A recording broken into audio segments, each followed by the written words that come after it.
Hello there and welcome. I'm Bob Proctor, and I'm going to share an idea with you that has literally changed my life. It's something that has evolved over the years.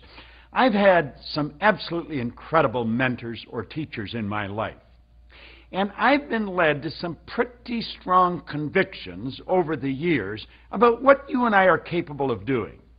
Unfortunately, I think many people go through life thinking some people got it and others don't. I've often said that most people are extras in their own movie. They make someone else the star and they never live up to their potential.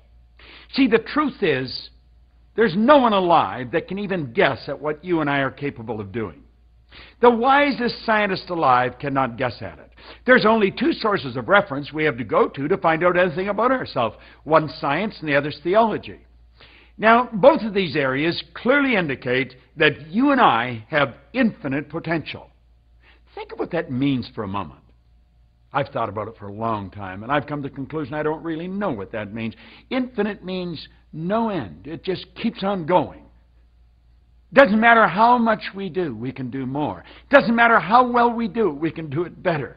All we have to do is take a look at world records and Olympic records in sports. Take a look at it in business. Take a look at what we have accomplished, the way we communicate today, the way we travel around the world. We're not living in the same world we used to live in. The world isn't getting bigger. The world's getting smaller. It's shrinking. And that's all because we're becoming aware of who and what we are. Well, you see, I have come to the conclusion that you and I are spiritual beings. Now, I would like to clarify something right at the beginning. I am not getting into religion here. First of all, I'm not qualified to talk about religion, but I believe I am qualified to talk about the spiritual aspect of our personality because I've studied it for 50 years in another year or two, and I've worked at it for 40 years.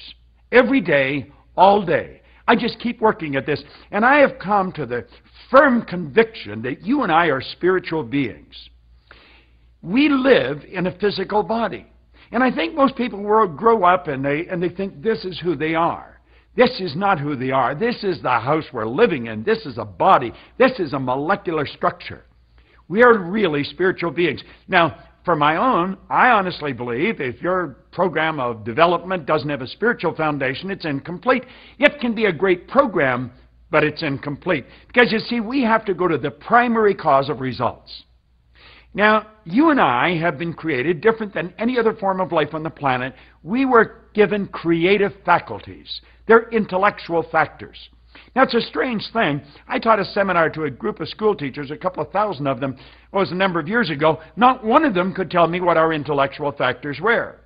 Napoleon Hill, in his phenomenal research, he come out with something. He said an educated person is not necessarily a person with an abundance of general or specialized knowledge.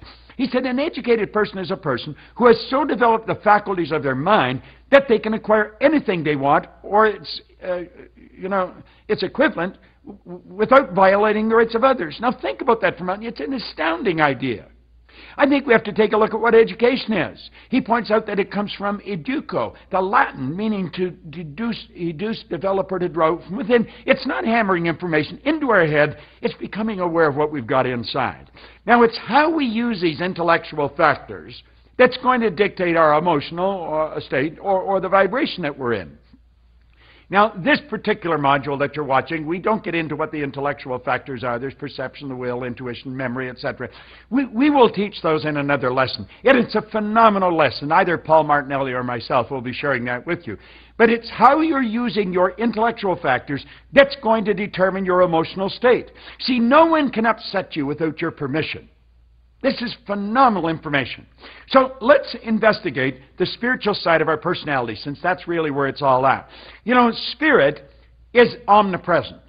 Spirit is 100% evenly present in all places at the same time. Spirit is all-knowing. In other words, all the knowledge there ever was or ever will be is 100% evenly present in all places at the same time. And Spirit's all-powerful.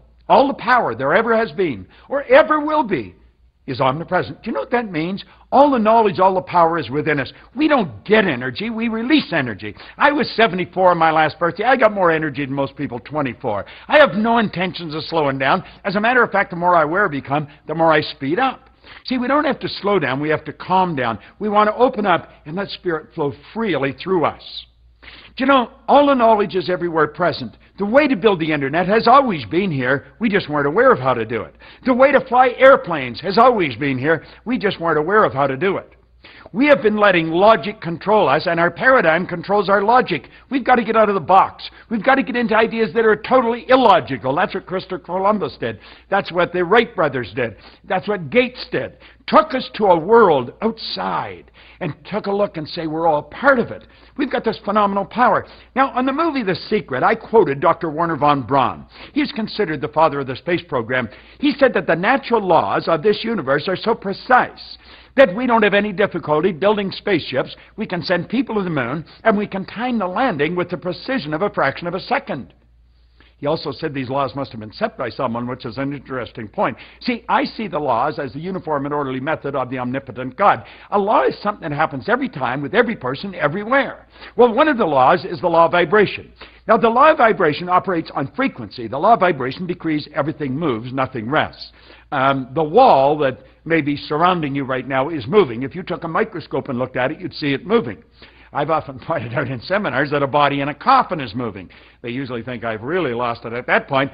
But if you look at the remains on a corpse, you will see it moving. And if it wasn't, how would it ever change to dust?